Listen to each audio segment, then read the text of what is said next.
Welcome to the word for today. May the peace of our Lord Jesus Christ be with you. Flavius Josephus, the famous Jewish historian, recorded a legend that sprung up about the temple during the period of its destruction. While the temple was on fire and there was tremendous looting, killing, and rape, many rushed to the temple to die rather than become Roman slaves. When the flames leaped through the roof and the smoke rose in thick columns, one of the priests supposedly climbed to the top of the main tower. He had in his hand the key to the sanctuary. When he reached the top, he cried out, "If you, Lord, no longer judge us to be worthy to administer your house, take back the key until you deem us worthy again." As the legend goes, a hand appeared from heaven and took the key from the priest. Israel had been a vassal state under the foreign dominion for centuries. However, a respectable temple stood in Jerusalem. Sacrifices and offerings and the externals of her religion were in place. The priesthood was corrupted, and the number of the godly who were faithful to the God of Abraham, Isaac, and Jacob was very few. There was little evidence of real spiritual life from God.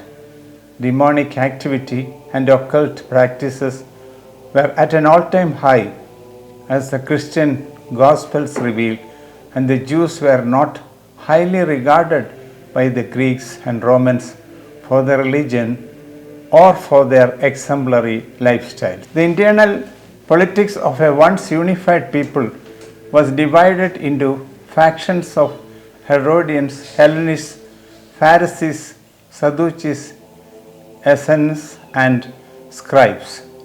Thankfully, a tiny believing remnant remained faithful to the Holy One of Israel. During the last days of his life, Jesus had assembled his disciples together on the Mount of Olives overlooking the temple. The disciples were uncertain and anxious about the future, especially in light of Jesus' cleansing of the temple and stopping the sacrifices and his astonishing statements delivered in holy anger, denouncing the Pharisees. The Jews were ever sensitive about the Jerusalem temple. They never allowed anyone to desecrate their sacred place of worship.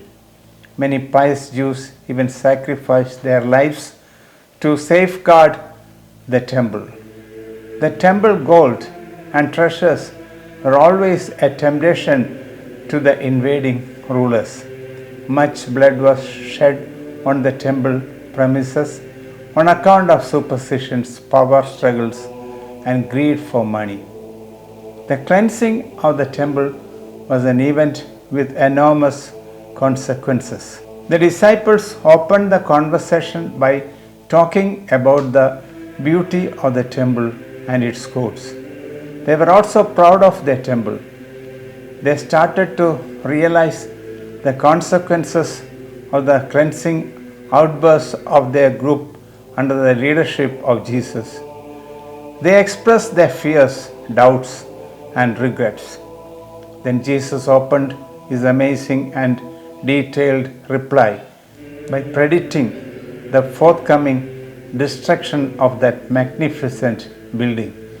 He told the woman at the well, "Believe me, woman, the hour is coming when you will worship the Father neither on this mountain nor in Jerusalem. True worshippers will worship the Father in spirit and truth." John 5th chapter 21-23. Jesus desired the cleansing of the temple. He desired to worship in spirit and truth. Jerusalem was totally destroyed, and as Jesus had predicted, not one stone was left upon another.